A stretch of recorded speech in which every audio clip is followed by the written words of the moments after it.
Dear friends, welcome to Elderly Advice. Today I invite you to step into a story that needs only to be heard to stir the deepest corners of the heart. Have you ever wondered if one day your life partner departs, your children grow up and leave the nest, and all that remains is you alone in an empty house? How would you go on living? Or perhaps you have sometimes asked yourself, loneliness in old age, is it a natural challenge of life or a silent verdict we resign ourselves to? Some people live long but endure agonizing loneliness. Some live into old age but wither like a frail blade of grass beneath the final winds of the season. And the greatest mistake is letting our hearts grow cold in the twilight of our lives. So what pains truly await in lonely old age? How do we keep our hearts capable of feeling despite the melancholy winds of late life? Today I invite you to listen to the real story of Mr. George, a 7-year-old man living in Houston, Texas. A story that left the American community in quiet, tearful reflection. But this is not merely a story to weep over. It could be the reflection of yourself or of those you love. It truthfully, and painfully portrays the lives of those who face loneliness in despair. Please stay with us until the end of the video, where we will share heartfelt advice and encouragement to help you through these silent days. Now, let us listen to George's story. My name is George. I am 7 years old, living quietly in a 2-story wooden house on the outskirts of Houston, Texas. This house was once a lively home filled with the warmth of me and Mary, my gentle wife who stood by my side for over 50 years of life. But since she passed away from lung cancer, everything seems to have rotted away with time. The living room still holds the same old worn-out sofa, but now only I sit there. The dining table still has 6 chairs, but it's rarely set for more than one. I eat my tasteless meals alone with no one to remind me to cut back on salt or grumble about how strong my black coffee is. I have money. A pension of $2,500 a month is enough for the minimal needs of a widowed old man. But what I lack is something no amount of money can buy. Someone to talk to, someone to sit with under the evening sky without feeling hollow inside. Every morning without fail, I wake up at 6 a.m. I brew a pot of black coffee without sugar, just as I did when Mary was still by my side. Then I sit on the porch, gazing out at the endless stretch of road, as if waiting for someone for something, though deep down I know it will never come. Calls from my children have grown fewer. Mark, my eldest son, is now a software engineer in Seattle, over 3,000 kilometers away. Linda, my youngest daughter, teaches in Boston. Both are busy with their own lives, and their short, hurried messages and calls make me feel even lonelier than silence ever could. Raised my children with all my heart, only to trade it for an empty house in old age. I often murmur this to myself in a room where the only sound is the steady ticking of the clock, echoing like the weary heartbeat of my fading years. One early autumn morning, as the maple leaves began to turn yellow, I attended a seniors' exercise gathering, something I had never found interesting before. And there I met Evelyn. Evelyn, was 74, her silver hair neatly tied, petite with kind eyes like the late afternoon sun. Evelyn, too, had lost her husband nearly a decade ago, living with her daughter but feeling like a stranger in her own home. We started talking. At first, our conversations were hesitant, awkward. But soon, shared memories and confessions drew us closer, like 2 puzzle pieces that had waited far too long to fit together. Evelyn spoke of how her late husband loved gardening. I told her how Mary was such a terrible cook that I had to learn to cook from a young age. We laughed, a warm sound, one I thought had long vanished from my life. From morning coffees shared together to afternoon strolls in the park, we slowly stepped into each other's lives like 2 old souls finding companionship. Once more, no marriage certificate, no legal contracts, just hearts still capable of feeling. Evelyn knitted scarves for me. I fixed her bookshelf so she could display her teapots. The wooden house came alive again with laughter, conversations, and the soft melodies of old songs playing on a small radio. But that happiness was short-lived. A storm arrived, not from time, not from illness, but from the very children I had once raised and nurtured. Mark, my son, could not accept Evelyn. He accused her of taking advantage of me. He called, texted, and even came to the house to confront me. Every word tore at my heart. I don't want to share our inheritance with a stranger. Don't you think of Mom? Don't you think of us? Evelyn's daughter reacted the same way, blaming her and hurling harsh words. For the first time, I saw Evelyn, a woman who had weathered so many storms, remain silent, her head bowed, offering no defense. Seeing Evelyn quietly ladling soup in the kitchen, my heart ached. I knew then that I loved her, truly loved her. I once held her tightly and whispered, "We don't need anyone's approval, as long as we are sincere." But Mark's calls grew heavier. He hinted darkly, "If you continue, you'll lose us completely." I tossed and turned through sleepless nights. I was afraid of being alone when sickness came, afraid of the cold eyes of the children I once carried in my arms. And so, I chose the coward's way. I let go. I told Evelyn, I think we should stop." She didn't cry, she simply exhaled softly. "Go, I won't hold you back. I only hope you won't regret it." I returned to the empty house, no more of Evelyn's singing, no more scent of cookies in the afternoon. A month later, I applied to a nursing home, a small room, a window looking out onto an empty yard, meals served at precise times, identical portions every day, and strangers' eyes brushing past each other like shadows there. I learned to wait for the day I too would be forgotten. One late winter afternoon, I heard that Evelyn had been hospitalized for heart failure. I rushed out, not even grabbing a warm coat.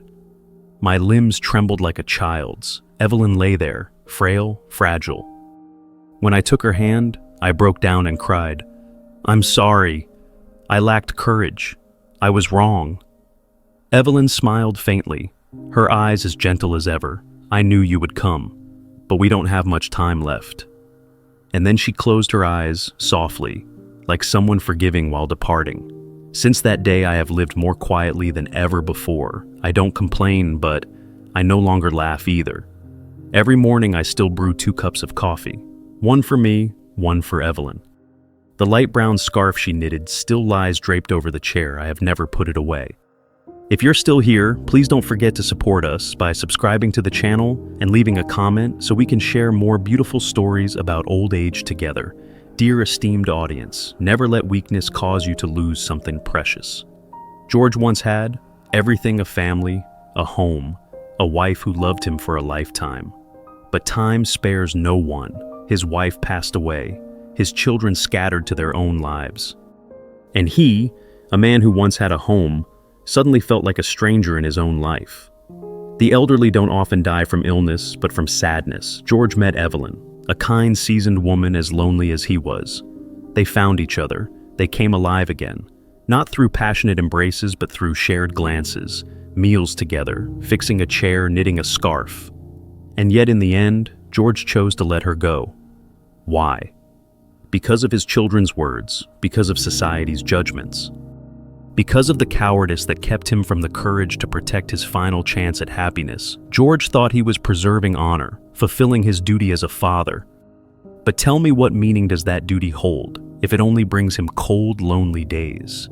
As children, how could they bear to stop their father from seeking a bit of happiness in his final years, if it could warm his heart one more time? Many live their entire lives to please others, to maintain a good name. A hollow reputation, only to lose the most precious thing, true happiness. George's story is not rare. Around us, countless elderly people live in cold houses beside a television turned on just for sound. They have children, grandchildren, but are no less lonely than a stranger in a crowded city. Love in old age, many call it foolish. But you know, love has no age. The heart doesn't wrinkle like the skin. It still yearns, still needs care, still longs to be heard, like a child. The so-called peaceful twilight years isn't about counting pills each day or waiting for a brief phone call from your children before they hang up. Peace is someone asking, "What did you eat today? It's cold. Have you put on a jacket or simply a hand to hold as sleep arrives?" Sometimes I wonder, are we too afraid of public opinion to the point of not daring to live true to ourselves? People may criticize you for loving at 70, but who will live through your empty nights for you? People may say you're unfaithful to the one who's gone, but would the departed ever want you to live in suffering for their sake? George was wrong. He realized it too late. When Evelyn lay silently in the hospital, gasping her final breaths, he understood. If only he had held her hand a little longer, if only he hadn't let fear control him, If only he had trusted his feelings instead of others' opinions. Do you see yourself in that story? An old Chinese proverb says, "The greatest regret in life is not doing wrong, but not daring to do what is right." Do you dare to love? Dare to move forward when your heart still stirs? Dare to protect the one who makes you happy, even if the world turns its back? Life isn't measured by years, but by moments lived fully with emotion. We will all grow old, but growing old doesn't mean stopping loving. As long as there's a heart, as long as there are eyes that see each other, there's still a chance to love. George lost Evelyn, the last person who made his life feel warm. He no longer cries for his tears have dried. He lives like a shadow among walls no one can reach. And you, how will you live at 70, at 80? Will you smile because you were once brave? Or cry because of a moment's hesitation? I only hope that no matter your age, you dare to live true to yourself. Don't wait for others' approval to love, to choose happiness. For happiness, once it slips through your fingers, no apology can bring it back. And if you're in love, hold that person's hand tightly. Don't wait until they're gone to flip through memories, to shed tears in the dead of night, to realize what you lost wasn't just a person, but yourself in your happiest form. If one day you find yourself alone, don't be afraid. Don't give up. Learn to accept your circumstances. Love yourself. Not everyone is fortunate enough to have a partner until the end. When you're alone, it's an opportunity to become your own greatest companion. Remember, loneliness is not the absence of company, but the moment when the soul needs someone to talk to. Maintain financial independence. Don't rely on your children. Prepare a retirement fund, no matter how small or large. Financial independence is the shield that protects your dignity and freedom. Remember, financial freedom is the foundation of personal dignity. Cherish your health like a treasure. Health is the most precious asset in old age. Exercise regularly, eat balanced meals, and check your health frequently. Always keep in mind, take care of your body. It's the only place you have to live. Jim Rohn, dare to love, dare to hold on to happiness. At any age, your heart deserves to be loved. If an opportunity comes, seize it with courage. Don't let the eyes of society or gossip stop you from seeking happiness. Because love has no age, no limit, and no death. John Galsworthy. Dear friends, old age may tire your body, but never let it wear down your spirit. Live each day so that when you wake up, you still find a reason to smile, to hope, and to keep moving forward. And remember, when you find joy, when you find someone who makes your heart feel alive again, hold on tight. Some regrets in life, no amount of time can heal. Allow me to share one thought with you. As long as your body still breathes and your heart remains warm, old age can still be a beautiful victory. We'll meet again in the next episode of Elderly Advice. I'm always here accompanying you through every final breath of life.